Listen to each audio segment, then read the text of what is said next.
पति महादेव की जय। वृंदावन कृष्ण चंद्र की जय। श्री गोस्वामी तुलसीदास जी की जय। श्री गुरुदेव महाराज की जय। भक्त और भगवान की जय। सबके देखत देवन बिनती की ने उदार। अंतदान भय पुनि गए ब्रह्मगार। बैन तय सुनु शंभु तब आए जा रघुवीर। विनय करत गद गद गिरा पूरित पुलक शरीर।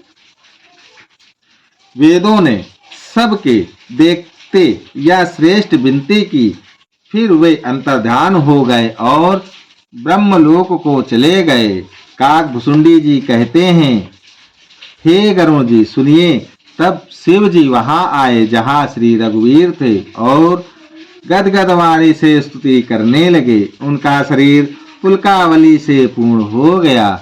हे राम, हे रमा रमणम लक्ष्मीकांत, हे जन्म मरण के संताप का नाश करने वाले, आपकी जय हो। आवागमन के भय से व्याकुल इस सेवक की रक्षा कीजिए। हे अवधपति, हे देवताओं के स्वामी, हे रमापति, हे विभो, मैं शरणागत आपसे यही मांगता हूँ कि हे प्रभु मेरी रक्षा कीजिए। हे दस सिर और 20 भुजाओं वाले रावण का विनाश करके पृथ्वी के सब महान रोगों कष्टों को दूर करने वाले श्री राम जी राक्षस समूह रूपी जो पतंगे थे, वे सब आपके बाण रूपी अग्नि के प्रचंड तेज से भस्म हो गए। आप पृथ्वी मंडल के अत्यंत सुंदर आभूषण हैं। आप श्रेष्ठ बाण धनुष और तरकस धारण किए हुए हैं। महान मद मोह और ममता रूपी रात्रि के अंधकार समूह के नाश करने के लिए आप सूर्य के तेजोमय किरण समूह हैं। कामदेव रूपी भील ने मनुष्य रूपी हिरणों के हृदय में कुभोग रूपी बाण मार कर उन्हें गिरा दिया है। हे नाथ, हे पाप ताप का हरण करने वाले, हरे उसे मारकर विषय रूपी वन में भूले पड़े हुए इन पामार अनाथ जीवों की रक्षा कीजिए। लोग बहुत से रोगों और वियोगों दुखों से मारे हुए हैं। ये सब आपके चरणों के निरादर के फल हैं। जो मनुष्य आपके चरण कमलों में प्रेम नहीं करते, वे अथाह भव सागर में पड़े हैं। जिन्हें आपके चरण कमलों में प्रीति नहीं है, वे नित्य ही अत्यंत दीन मलिन उदास और दुखी रहते हैं। और जिन्हें आपकी लीला कथा का आधार है, उनको संत और भगवान सदा प्रिय लगने लगते हैं। उनमें ना राग आसक्ति है, ना लोभ, ना मान है, ना मद। उनको संपत्ति सुख और विपत्ति दुख समान है। इसी से मुनि लोग योग साधन का भरोसा सदा के लिए त्याग देते हैं और प्रसन्नता के साथ आपके सेवक बन जाते हैं। वे प्रेम पूर्वक नियम लेकर निरंतर शुद्ध हृदय से आपके चरण कमलों की सेवा करते रहते हैं और निरादर और आदर को समान मानकर वे सब संत सुखी होकर पृथ्वी पर विचरते हैं। हे मुनियों के मन रूपी कमल के भ्रमर, हे महान रणधीर एवं अजय श्री रघुवीर, मैं आपको भजता हूँ, आपकी शरण ग्रहण करता हूँ। हे हरि, आपका नाम जपता हूँ और आपको नमस्कार करता हूँ। आप जन्म मरण रूपी रोग की महान औषध और अभिमान के शत्रु हैं। आप गुणशील और कृपा के परम स्थान हैं। आप लक्ष्मीपति हैं। मैं आपको निरंतर प्रणाम करता हूँ। हे रघुनंदन, आप जन्म मरण सुख दुख राग द्वेषादि द्वंद्व समूह का नाश कीजिए। हे पृथ्वी की पालना करने वाले राजन, इस दीन जन की और भी दृष्टि डालिए। मैं आपसे बार बार यही वरदान मांगता हूँ कि मुझे आपके चरण कमलों की अचल भक्ति और आपके भक्तों का सत्संग सदा प्राप्त हो। हे लक्ष्मीपते, हर्षित होकर मुझे यही दीजिए। श्री रामचंद्र जी के गुणों का वर्णन करके उमापति महादेव जी हर्षित होकर कैलाश को चले गए। तब प्रभु ने वानरों को सब प्रकार से सुख देने वाले डेरे दिलवाए। हे गरुण जी, सुनिए, यह कथा सबको पवित्र करने वाली है। देहिक, देविक, भौतिक तीनों प्रकार के तापों का और जन्म मृत्यु के भव का नाश करने वाली है। महाराज श्री रामचंद्र जी के कल्याणमय राज्याभिषेक का चरित्र निष्काम भाव से सुनकर मनुष्य वैराग्य और ज्ञान प्राप्त करते हैं, और जो मनुष्य साकाम भाव से सुनते और जो गाते हैं वे अनेकों प्रकार के सुख और संपत्ति पाते हैं। वे जगत में देव दुर्लभ सुखों को भोग कर अंत काल में श्री रघुनाथ जी के परम धाम को जाते हैं। इसे जो जीवन मुक्ति विरक्त और विषय सुनते हैं वे क्रमशः भक्ति मुक्ति और नवीन संपत्ति नित्य नए भोग पाते हैं। हे पक्षीराज गरुण जी, मैंने अपनी बुद्धि की पहुँच के अनुसार राम कथा वर्णन की है, जो जन्म मरण के भय और दुखों को हरने वाली है। यह वैराग्य, विवेक और भक्ति को दृढ़ करने वाली है तथा मोह रूपी नदी के पार करने के लिए सुंदर नाव है। अवधपुरी में नित्य नए मंगलो उत्सव होते हैं। सभी वर्गों के लोग हर्षित रहते हैं। श्री राम जी के चरण कमलों में जिन्हें श्री शिव जी, मुनिगण और ब्रह्मा जी भी नमस्कार करते हैं, सबकी नित्य नवीन प्रीति है। भिक्षुकों को बहुत प्रकार से वस्त्र भूषण पहनाए गए और ब्राह्मणों ने नाना प्रकार के दान पाए। वानर सब ब्रह्मानंद में मग्न है। प्रभु के चरणों में सबका प्रेम है। उन्होंने दिन जाते जाने ही नहीं और बात में 6 महीने बीत गए। उन लोगों को अपने घर भूल ही गए। जगत की तो बात ही क्या, उन्हें स्वप्न में भी घर की सुध याद नहीं आती। जैसे संतों के मन में दूसरों से द्रोह करने की बात कभी नहीं आती। तब श्री रघुनाथ जी ने सब सखाओं को बुलाया। सबने आकर आदर सहित सिर नवाया। बड़े ही प्रेम से श्री राम जी ने उनको अपने पास बैठाया और भक्तों को सुख देने वाले कोमल वचन कहे। तुम लोगों ने मेरी बड़ी सेवा की है, मुंह पर किस प्रकार तुम्हारी बड़ाई करूं। मेरे हित के लिए तुम लोगों ने घरों को तथा सब प्रकार के सुखों को त्याग दिया। इससे तुम मुझे अत्यंत ही प्रिय लग रहे हो। छोटे भाई, राज्य, संपत्ति, जानकी, अपना शरीर, घर, कुटुंब और मित्र, ये सभी मुझे प्रिय हैं, परंतु तुम्हारे समान नहीं। मैं झूठ नहीं कहता, यह मेरा स्वभाव है। सेवक सभी को प्यारे लगते हैं, यह नीति नियम है, पर मेरा तो दास पर स्वाभाविक ही विशेष प्रेम है। हे सखागण, अब सब लोग घर जाओ, वहाँ दृढ़ नियम से मुझे भजते रहना। मुझे सदा सर्वव्यापक और सबका हित करने वाला जानकर अत्यंत प्रेम करना। प्रभु के वचन सुनकर सबके सब प्रेम मग्न हो गए। हम कौन है और कहाँ हैं, या देह की सुध भी भूल गई। वे प्रभु के सामने हाथ जोड़कर टकटकी लगाए देखते ही रह गए। अत्यंत प्रेम के कारण कुछ कह नहीं सकते। प्रभु ने उनका अत्यंत प्रेम देखा, तब उन्हें अनेकों प्रकार से विशेष ज्ञान का उपदेश दिया। प्रभु के सम्मुख वे कुछ कह नहीं सकते। बार बार प्रभु के चरण कमलों को देखते। तब प्रभु ने अनेक रंगों के अनुपम और सुंदर गहने कपड़े मंगवाए। सबसे पहले भरत जी ने अपने हाथ से संवार कर सुग्रीव को वस्त्र भूषण पहनाए। फिर प्रभु की प्रेरणा से लक्ष्मण जी ने विभीषण जी को गहने कपड़े पहनाए, जो श्री रघुनाथ जी के मन को बहुत ही अच्छे लगे। अंगद बैठे ही रहे, वे अपनी जगह से हिलते तक नहीं।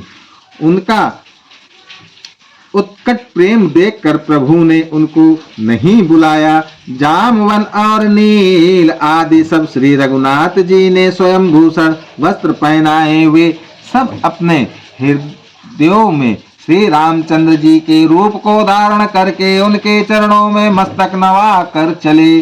तब अंगद उठकर सिर नवाकर, नेत्रों में जल भरकर और हाथ जोड़कर अत्यंत विनम्र तथा मानो प्रेम के रस में डूबोए हुए मधुर वचन बोले।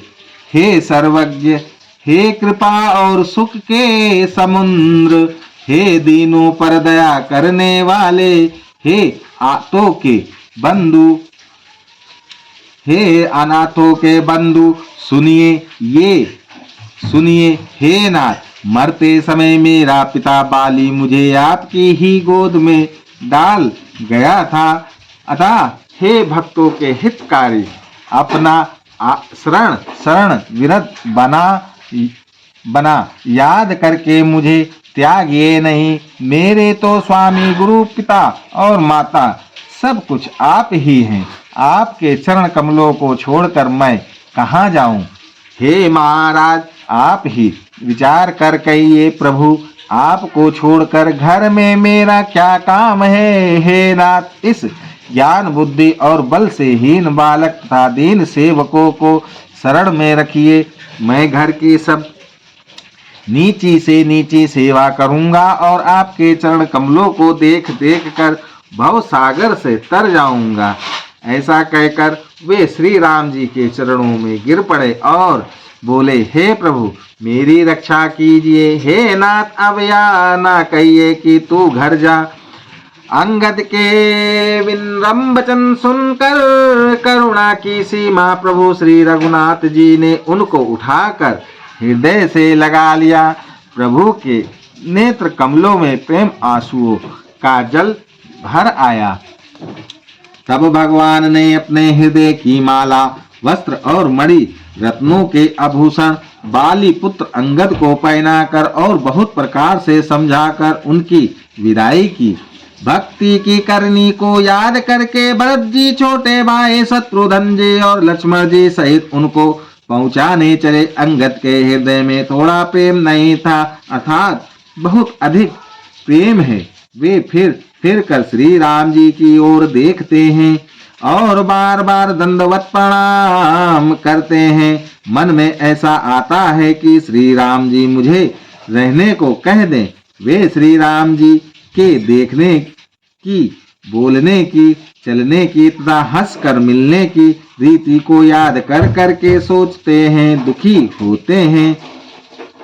किंतु प्रभु का रुख देखकर बहुत से विनय वचन कहकर तथा हृदय में चरण कमलों को रखकर वे चले। अत्यंत आदर के साथ सब वानरों को पहुंचाकर भाइयों सहित भरत जी लौट आए। तब हनुमान जी ने सुग्रीव के चरण पकड़कर अनेक प्रकार से विनती की और कहा, हे देव, 10 कुछ दिन श्री रघुनाथ जी के चरण सेवा करके फिर मैं आकर आपके चरणों के दर्शन करूंगा। सुग्रीव ने कहा, हे पवन कुमार, तुम पुण्य की राशि हो जो भगवान ने तुमको अपनी सेवा में रख लिया। जाकर कृपा धाम श्री राम जी की सेवा करो सब वानर। ऐसा कहकर तुरंत चल पड़े। अंगद ने कहा, हे हनुमान, सुनो, मैं तुमसे हाथ जोड़कर कहता हूँ, प्रभु से मेरी दंडवत कहना और श्री रघुनाथ जी को बार बार मेरी याद कराते रहना। ऐसा कहकर बाली पुत्र अंगद चले। तब हनुमान जी लौट आए और आकर प्रभु से उनका प्रेम वर्णन किया। उसे सुनकर भगवान प्रेम मग्न हो गए। काकभुसुंडी जी कहते हैं, हे गरुड़ जी, श्री राम जी का चित्र वज्र से भी अत्यंत कठोर और फूल से भी अत्यंत कोमल है। तब कहिए वह किसकी समझ में आ सकता है? फिर कृपालु श्री राम जी ने निषाद राज को बुला लिया और उसे भूषण वस्त्र प्रसाद में दिए। फिर कहा, अब तुम भी घर जाओ, वहां मेरा स्मरण करते रहना और मन, वचन तथा कर्म से धर्म के अनुसार चलना। तुम मेरे मित्र हो और भरत के समान भाई हो। अयोध्या में सदा आते जाते रहना। यह वचन सुनते ही उसको भारी सुख उत्पन्न हुआ। नेत्रों में प्रेम आनंद और प्रेम के आंसुओं का जल भर कर वह चरणों में गिर पड़ा। फिर भगवान के चरण कमलों को हृदय में रख कर वह घर आया और आकर अपने कुटुंबियों को उसने प्रभु का स्वभाव सुनाया। श्री रघुनाथ जी का यह चरित्र देख कर अवधपुरी वासी बार बार कहते हैं कि सुख की राशि श्री रामचंद्र जी धन्य हैं। श्री रामचंद्र जी के राज्य पर प्रतिष्ठित होने पर तीनों लोग हर्षित हो गए। उनके सारे शोक जाते रहे। कोई किसी से वैर नहीं करता। श्री रामचंद्र जी के प्रताप से सबकी विषमता अंतरिक्ष भेदभाव मिट गई। सब लोग अपने अपने वर्ण और आश्रम के अनुकूल धर्म के तत्पर हुए सदा वेद मार्ग पर चलते हैं और सुख पाते हैं। उन्हें ना किसी बात का भय है, ना शोक है और ना कोई रोग ही सताता है।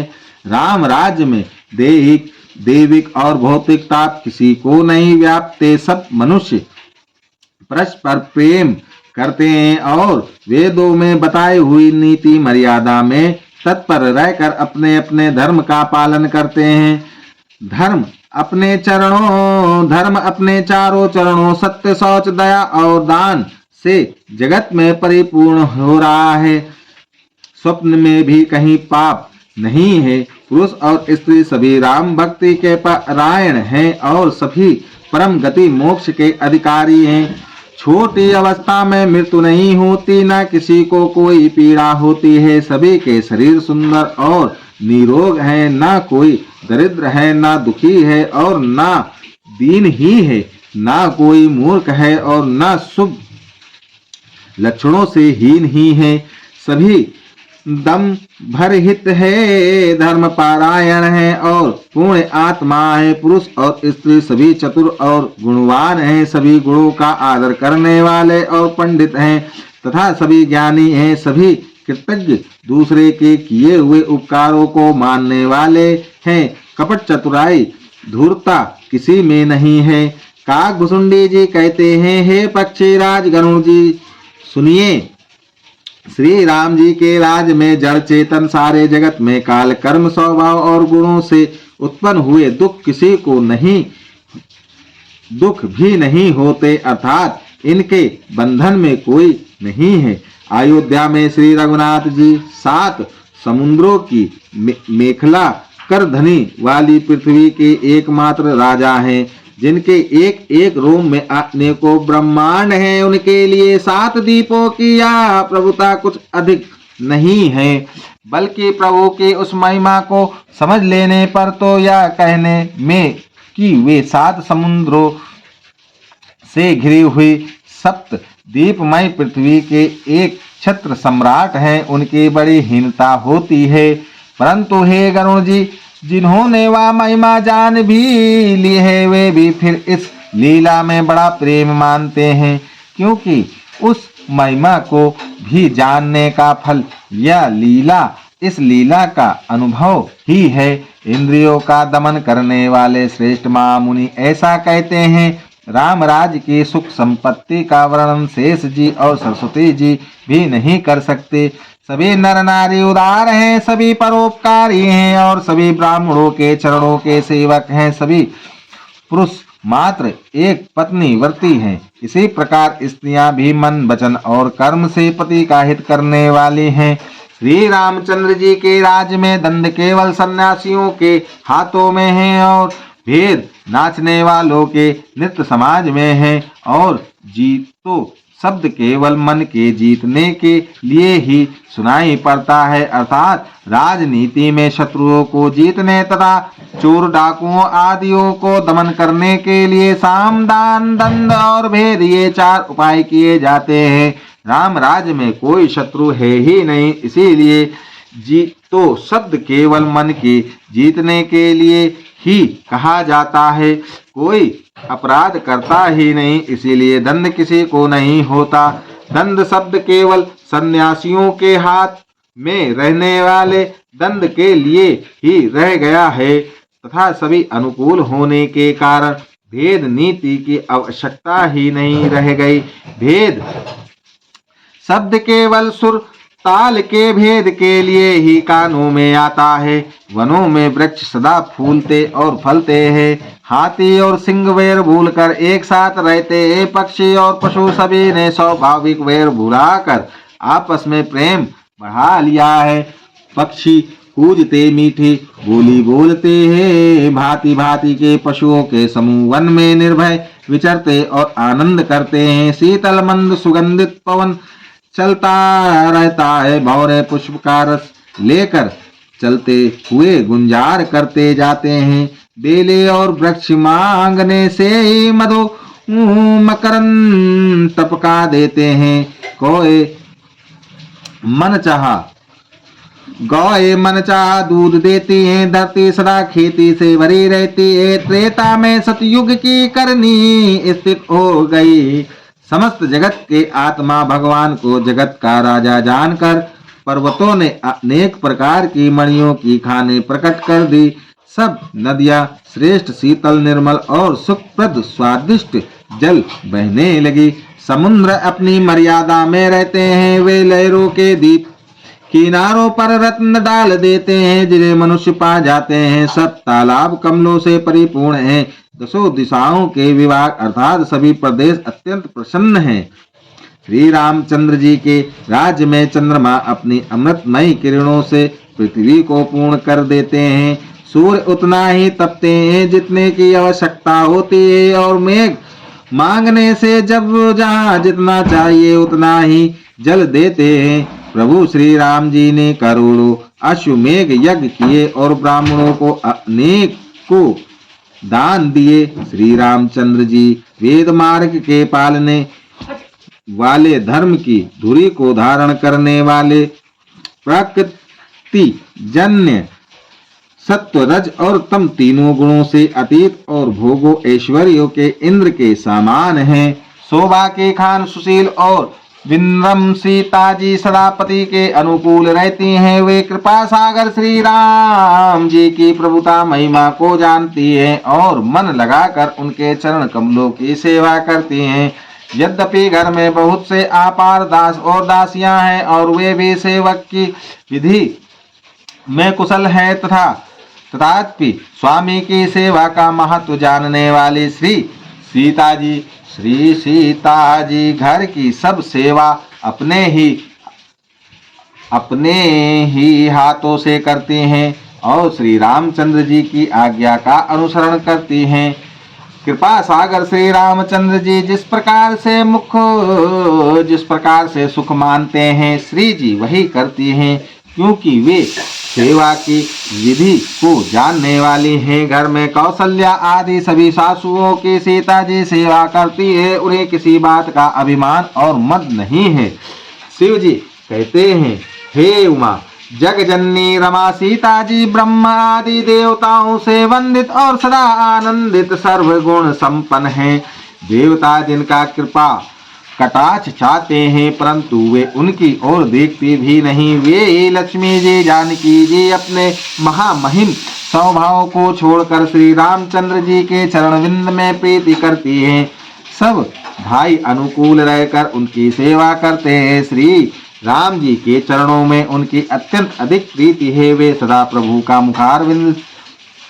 मुखारविंद ही देखते रहते हैं कि कृपालु श्री राम जी कभी हमें कुछ सेवा करने को कहें।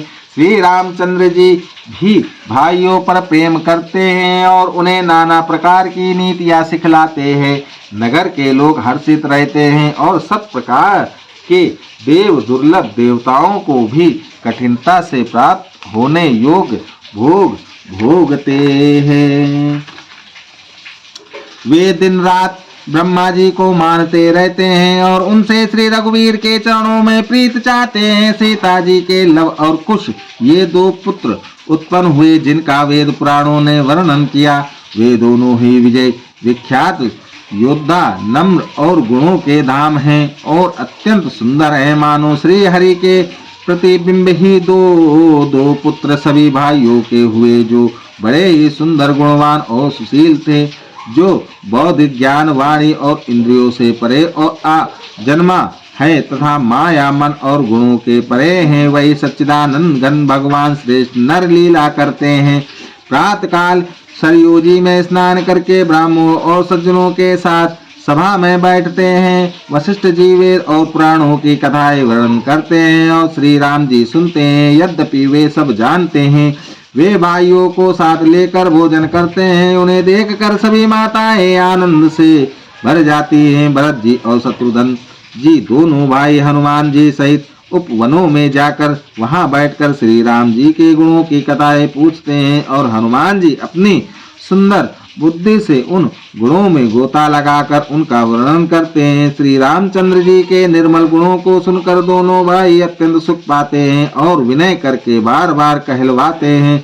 सबके यहाँ घर घर में पुराणों और अनेक प्रकार के पवित्र राम चरित्रों की कथा होती है। पुरुष और स्त्री सभी श्री रामचंद्र जी का गुणगान करते हैं और इस आनंद में दिन रात का बीतना भी नहीं जान पाते। लो श्यापति रामचंद्र की जय, उमापति महादेव की जय, वृंदावन कृष्ण चंद्र की जय, गोस्वामी तुलसीदास महाराज की जय, श्री गुरुदेव महाराज की जय। सीताराम सीताराम सीताराम, जय सीताराम।